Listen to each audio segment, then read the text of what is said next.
Hi,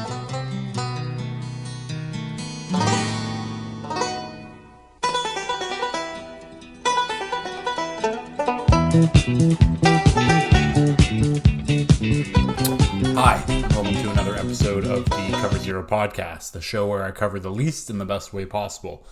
I'm your host, Jason Wells. Nothing is happening. Quite literally, nothing is happening in the NFL. We're almost through June.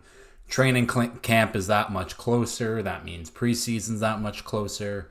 And that means the season's almost here. We're a couple months away until actual football.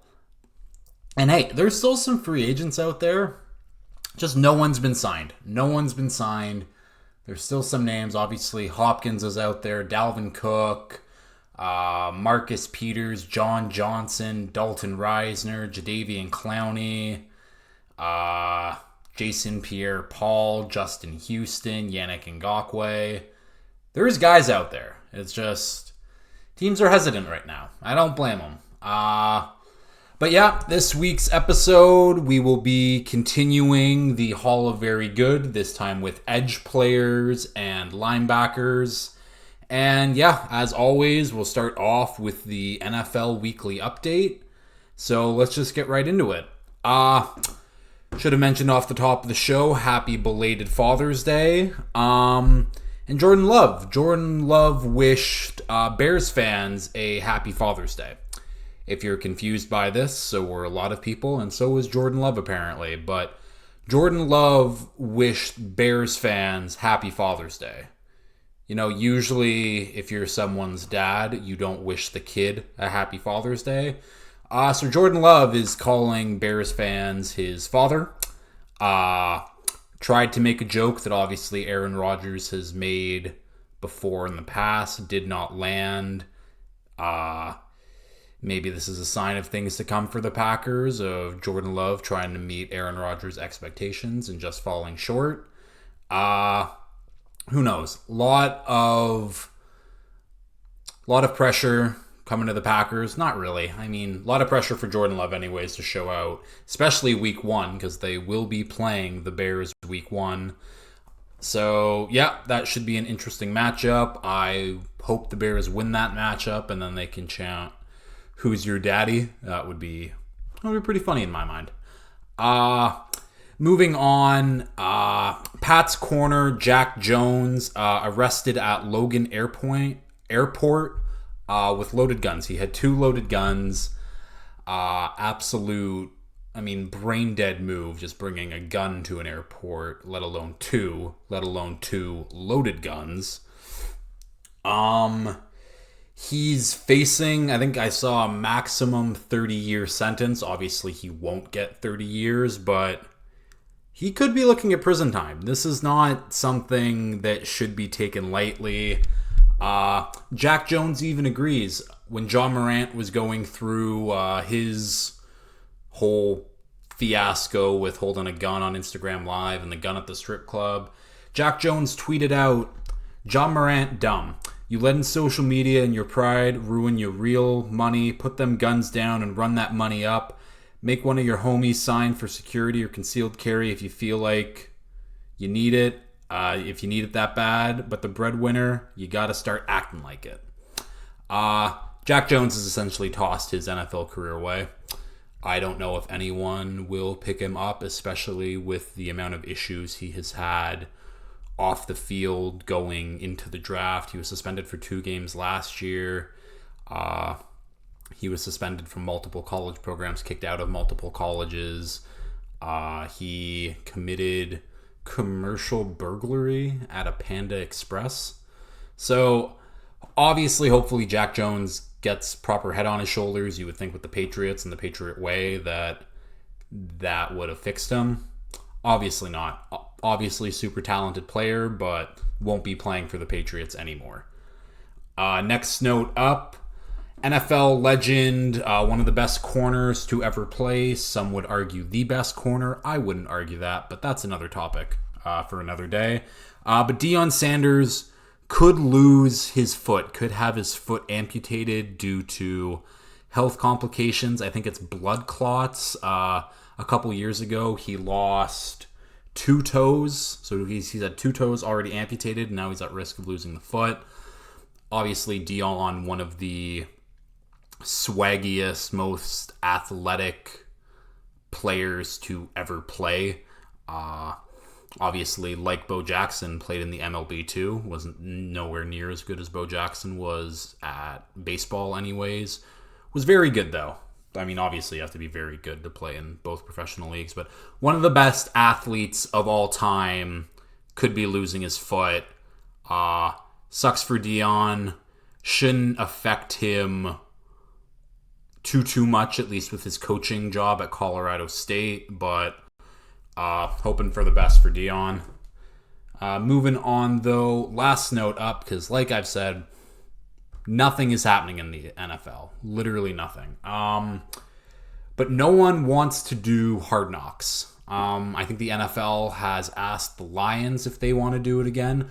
I think that would be pretty interesting. Obviously, the Lions have a ton of characters, starting with their head coach, Dan Campbell, the man who likes to eat kneecaps. But for the teams that the NFL can force to do Hard Knocks this year, we have the Saints, we have the Commanders, we have the Bears, and then we have the Jets.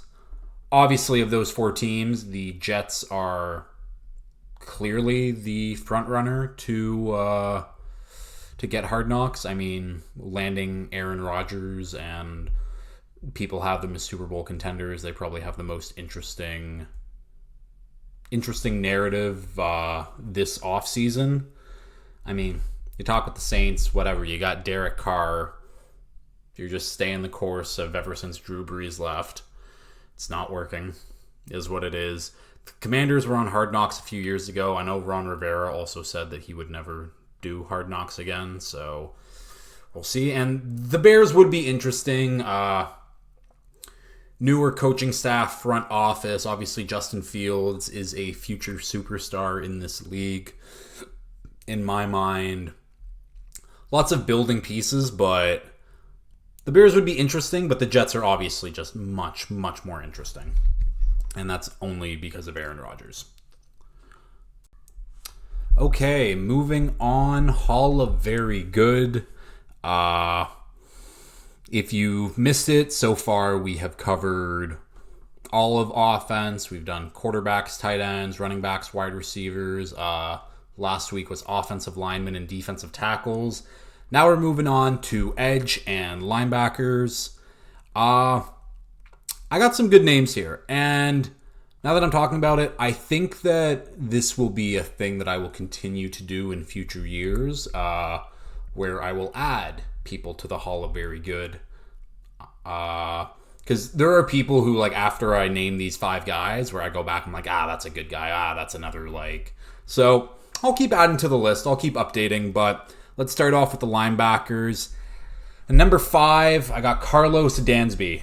A name that people should recognize. 14-year career, bounced around with teams, started with Arizona, went to Miami for a few seasons, back to Arizona, and then I know he had stints in Cincinnati. There was some other team, and then back to Arizona. He liked Arizona, obviously, but 14-year career, no All-Pros or Pro Bowls, but he had 1,422 total tackles. He was a one-time All-Pro. And the reason why I truly put him on this list is he is 7th all-time in solo tackles.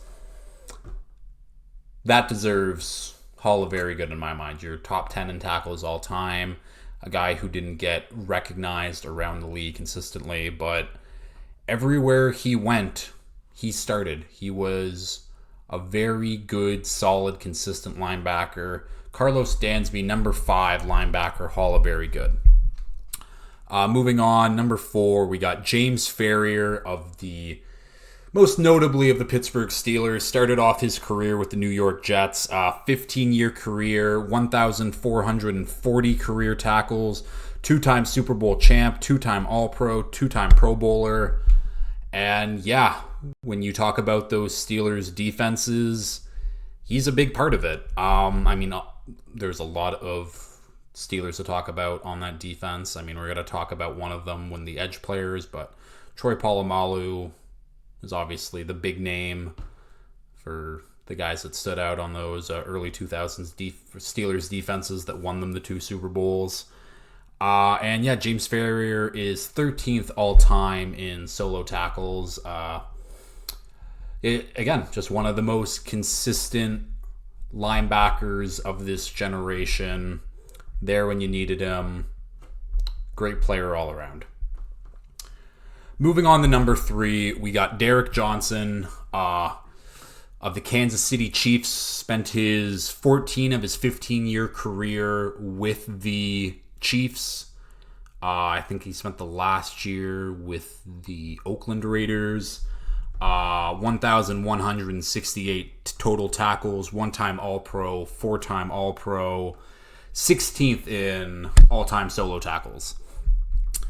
Derek Johnson is kind of right in my range of football watching from what I really remember. And yeah, when he was on those Chiefs teams in the early late 2000s and then the 10s or whatever the hell you call that, whatever. Either way, really fucking good, really consistent. I found that a lot of players had trouble kind of cracking, and I'll talk about it more with the next guy, but Derek Johnson just fucking solid. Like, there's nothing, like, this is the thing, and I feel like I say this every week when I'm talking about the Hall of Very Good. It's, these guys are consistent, very good, long careers, there when you needed them. All obviously not the best, but Derek Johnson was the focal point of that Chiefs defense for a very long time. And those Chiefs teams were not very good for a very long time. Basically until Andy Reid got there. Those Chiefs teams were not very good. Moving on to number 2, we got Levante David. This is a guy that everybody should know, currently still playing, going into year 12, has 1,346 total tackles, 3-time All-Pro, 1-time Pro Bowler, currently sits 17th all-time in solo tackles. He will be passing Derek Johnson this coming season. But yeah, as I was getting into it with Derek Johnson, I was going to say that this was a generation with a lot of good linebackers. Ray Lewis comes to mind, and you got guys like Luke Kuechly, Patrick Willis, Bobby Wagner. Those are more recent guys. But guys like Levante David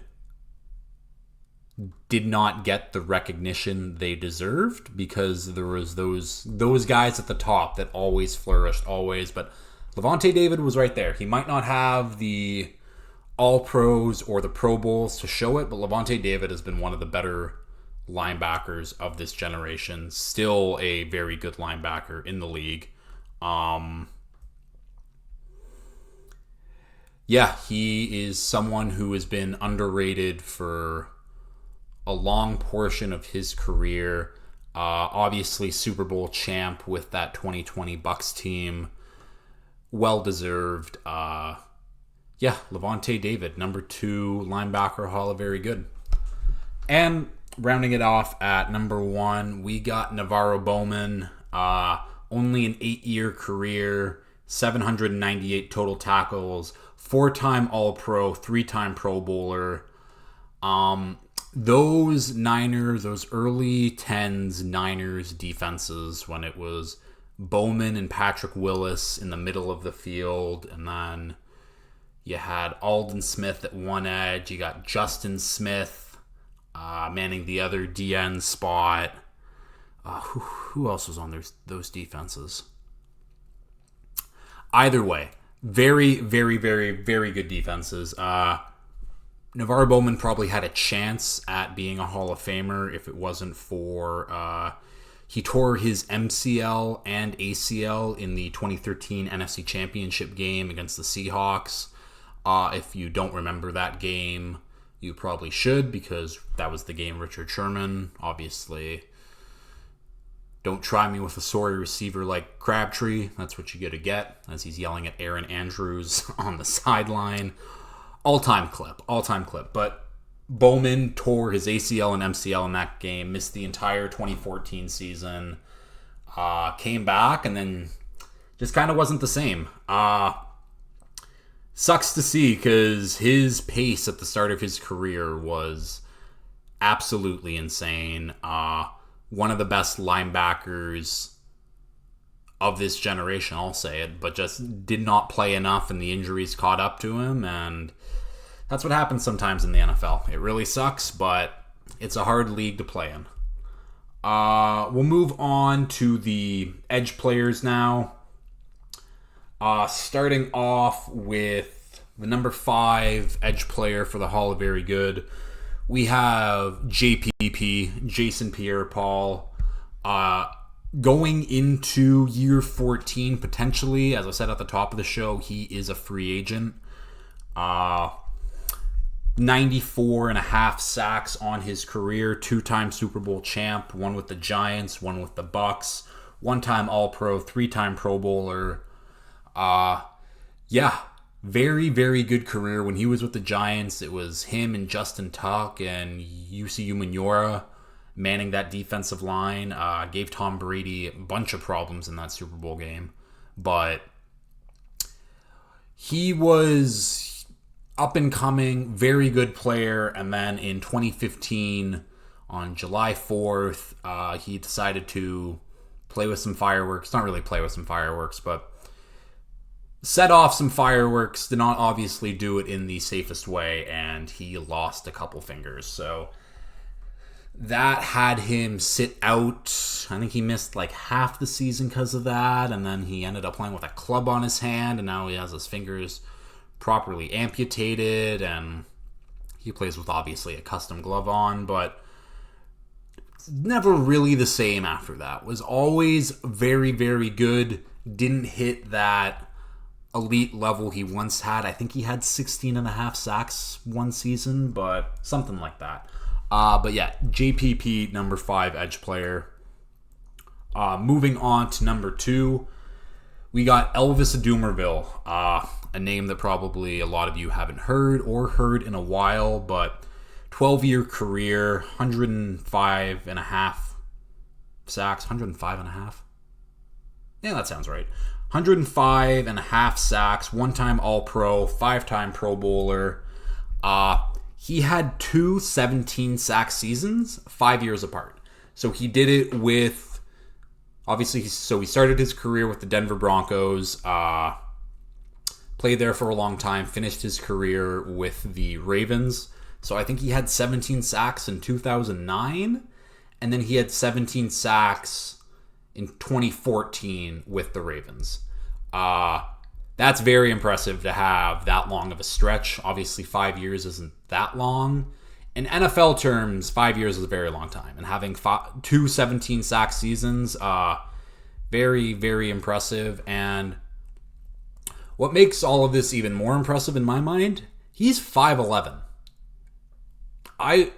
Find me a 5'11" edge player in today's NFL. Like, they just don't exist anymore. Undersized. Like, he's the definition of undersized. People talk about 5'11" as being undersized for quarterback. If you're 5'11" and you're an edge player, that's undersized. Elvis Dumervil, hell of a fucking career. And yeah, he comes in at number 4 on the Hall of Very Good charts. Moving on to number 3, we have Robert Mathis, longtime Colt, 14-year career, 123 sacks, Super Bowl champion, 1-time All-Pro, 5-time Pro Bowler. He had 19 and a half sacks in year 11. Robert Mathis was never the huge sack getter on those Colts teams. He was lined up opposite of Dwight Freeney, and obviously Dwight Freeney, more than likely Hall of Famer. I looked at him to be, do I put him on this list? And no, he had a very fucking good career. But Dwight Freeney was getting all the sacks. What Robert Mathis was doing was getting all the forced fumbles. He led the league in forced fumbles 3 times. He tied the season record with 10 forced fumbles in a season. And he also has the career record for forced fumbles, which is 54. Don't run at Robert Mathis. More than likely, you're going to get the ball punched out from you. But yeah, 19 and a half sacks in year 11. Absolutely insane. That just doesn't happen. Especially, he didn't have numbers that were even close to 19 and a half. He didn't even have, a 13 sack season, early in his career. It was, 9, 7, 10, 6, and then all of a sudden, fucking 19 and a half. So Robert Mathis, number 3 edge player, Hall of Very Good. Coming in at number 2, my favorite player of all time, my favorite Dolphin of all time. I guess that should be pretty self-explanatory if he's my favorite player of all time. Cameron Wake. Only an 11-year career in the NFL, mainly because he spent the first 2 seasons of his career in the CFL. Either way, in the NFL, he finished with 100.5 career sacks. He was a 4-time All-Pro, 5-time Pro Bowler. I think if you take out his last year, he's averaging almost or close to 10 sacks a season. Which is, obviously that's incredible pace. I wish that it sucks because he still hasn't retired as a Miami Dolphin. Obviously, he's retired. But Cameron Wake was the best defensive player on the Dolphins for, from the 2010s to, the late. When did he get there? I think he got there 08 or 09. But the best Dolphins defensive player of the 2010s, anyways. I can say that very, very comfortably. Maybe Jalen Ramsey changes that this year, but we'll see. This is a guy who I think does actually have an outside chance at the NFL, just because he did obviously come over a little later into his career. He started in the NFL, got cut, went to go play for the BC Lions for 2 seasons. And in those 2 seasons in the CFL, so the CFL plays 18-game seasons, so he ended up playing 36 games total. But 2 years in the CFL, he had 39 sacks. He was a CFL Rookie of the Year. He was 2-time Defensive Player of the Year, 2-time All-Star, and I think he had a 23 sack season in his final year with the BC Lions before coming over to Miami. Absolute freak. There's a reason he's my favorite player, but Cameron Wake, number 2 edge, Hall of Very Good. Moving on to number 1, probably the scariest motherfucker to ever lace him up on a football field. His workout videos are insane. The dude is shredded. I'm assuming he takes steroids at this point, because if he doesn't, holy fuck, he's just an animal. It's James Harrison. 15-year career, 84.5 sacks, 2-time Super Bowl champ. He was the Defensive Player of the Year in 2008, 4-time All-Pro, 5-time Pro Bowler. And he was cut 4 times before finally landing with the Steelers. So he was a UDFA, something I did not know. Was a UDFA, got signed with the Steelers. That didn't work out his first time around, obviously. Went to, I think, Baltimore. Then Baltimore cut him. And then he ended up going over to NFL Europe and playing, I think the team was the Rain Fire, which...